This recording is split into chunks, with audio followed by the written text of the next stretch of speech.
ایک دفعہ ملا نصیرالدین بازار سے جا رہے تھے کہ پیچھے سے کسی نے انہیں زور سے تھپڑ مارا۔ ملا صاحب نے غصے سے پیچھے دیکھا۔ شخص گھبرا کر بولا، معاف کرنا، میں سمجھا میرا دوست ہے۔ ملا صاحب نے کہا، نہیں انصاف ہوگا، چلو عدالت چلتے ہیں۔ جج صاحب کے سامنے اپنا مدعا پیش کیا۔ جج نے اس شخص کا خوف دیکھ کر کہا، کیوں جناب، تمہیں تھپڑ کی قیمت دو گے یا ملا صاحب آپ کو بھی تھپڑ لگائیں؟ اس شخص نے کہا، جناب میں تھپڑ کی قیمت دوں گا، لیکن ابھی میرے پاس کچھ بھی نہیں ہے۔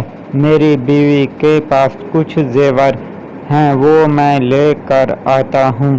جج نے کہا، ٹھیک ہے، جلدی لے کر آؤ۔ ملا صاحب انتظار کرتے کرتے تھک گئے، لیکن وہ شخص نہیں آیا۔ ملا صاحب اٹھے اور رکھ کے ایک زور کا تھپڑ جج کو مارا اور کہا، اگر وہ زیور لائے تو تم رکھ لینا۔